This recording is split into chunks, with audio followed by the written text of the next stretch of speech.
আমি জাস্ট আপনাদেরকে সতর্ক করার জন্য এই ভিডিওটা তৈরি করা। আমি জানি যে আপনারা এইভাবে প্রতারিত হচ্ছেন, অনেকেই প্রতারিত হচ্ছেন, যাতে আপনারা প্রতারিত না। হ্যালো গাইজ, আসসালামু আলাইকুম রাহমাতুল্লাহ। রমজান মাস, পবিত্র মাস, সোয়াবের মাস, বরকতের মাস, রমজান মাস, সিয়ামের মাস, রমজান মাস, সাধনার মাস, রমজান মাস, রহমতের মাস। তো রমজানের ইফতারের সময় আমরা দেখা গেছে ইফতার করি, সেহেরি করি। আমি আপনাদেরকে আসলে একটা সতর্কমূলক একটা বাণী দেওয়ার জন্য আপনাদের এই যে ভিডিওটা তৈরি করা। তো আপনারা যারা আমার এই ভিডিওটা দেখবেন অবশ্যই আপনারা বিভিন্নভাবে শেয়ার করার চেষ্টা করবেন।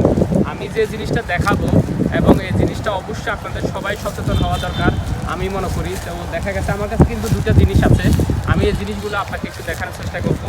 তো জিনিসগুলো এই যে আমার হাতে যে এটা দেখতেছেন, আমি মূল বিষয়টা হলি এইটা নিয়ে আপনাদের সাথে কথা বলবো। জিনিসটা আপনাদেরকে আসলে আমার এই যে এই ড্রামটার মধ্যে কি আছে জিনিসগুলো আপনাদেরকে একটু দেখানোর চেষ্টা করবো এবং আপনাদেরকে সতর্ক করার চেষ্টা করব।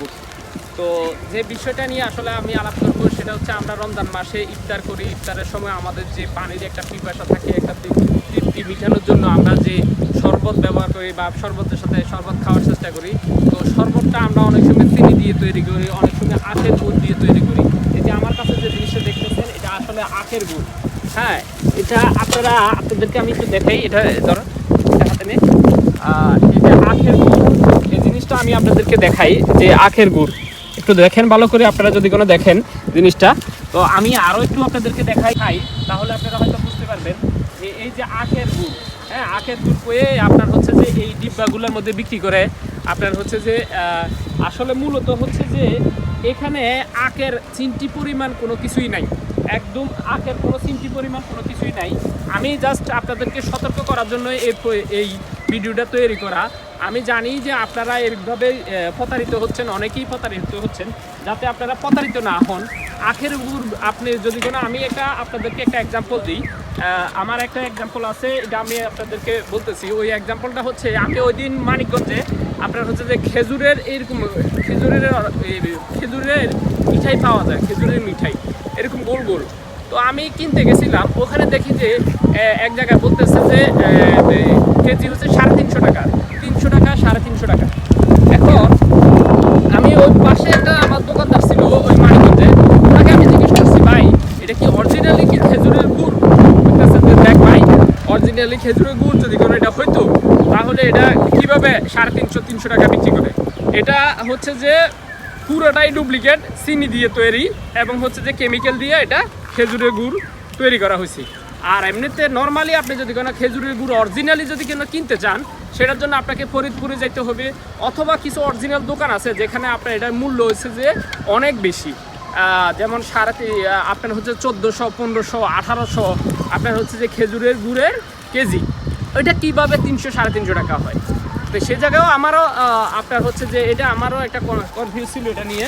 তো সেজন্য আমি আপনাদেরকে বলি যে আখের গুড়ের দামও আসলে কিন্তু এই যে এটা যত করে বিক্রি করতেছে, এটা মনে হয় আপনি বিক্রি করতেছে 150 টাকা গুঁড়া বা 200 টাকা গুঁড়া, এরকম আখের গুড় বললে বিক্রি করতেছে। তো 200 টাকা বা 150 টাকা করে বিক্রি করতেছে। কিন্তু এই যে চিনির কেজি, এটা কিন্তু চিনি। আপনারা যদি কোনো শরবত খেতে ইচ্ছা করে, আমার মনে হচ্ছে যে সবচেয়ে উত্তম হচ্ছে যে আপনার এই চিনিটা ব্যবহার করা। চিনি ব্যবহার করা। চিনির মধ্যে আমার ধারণা মতে এটার চাইতে অনেক উত্তম, এটার চাইতে তো উত্তম। আপনারা কোনোভাবেই এই আখের গুড় অবশ্যই আখের গুড় করে বাজারে যেটা বিক্রি করতেছে, এটা কিন্তু আসলে এটার মধ্যে চিনির পরিমাণও আপনি 100% শিওর থাকেন এবং হচ্ছে যে এটা খাইলে ক্যান্সার একদম 100% হবে এবং এটা পুরোটাই কেমিক্যাল দিয়ে তৈরি। আপনাদেরকে আমি একটু কাছ থেকে যদি দেখাই, আপনারা একটু দেখেন, এটা হচ্ছে পুরোটাই কেমিক্যাল দিয়ে তৈরি। এটার মধ্যে কোনো পরিমাণ এই চিনির পরিমাণ আখের কোনো রস নাই, কোনো কিছুই নাই।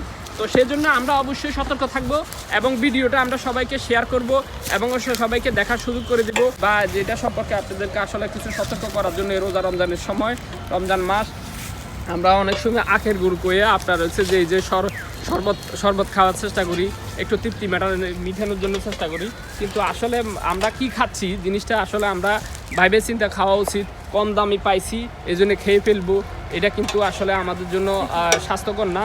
আমরা একটু দাম দিয়ে খাবো, কিন্তু অথচ এইসব সস্তা মূল্যে এবং হচ্ছে যে বাজে জিনিস এবং কেমিক্যাল জাতীয় জিনিস খাওয়া থেকে বিরত থাকবো। কেননা আমরা সারাদিন এমনিতে রোজা রেখে ক্লান্ত থাকি, সেই জন্য আমাদের অবশ্যই স্বাস্থ্যসম্মত কিছু খাওয়া দরকার। ওই সময় ওই মুহূর্তে আমরা এই যে তেল জাতীয় চর্বি জাতীয় অনেক ইফতারের সময় খাওয়া খাইয়ে থাকি, ওগুলো থেকে আমরা বিরত থাকার চেষ্টা করবো ইনশাল্লাহ। আসসালামু আলাইকুম রহমতুল্লাহ। সবাই ভালো থাকবেন এবং ভিডিওটি শেয়ার দিবেন ইনশাল্লাহ।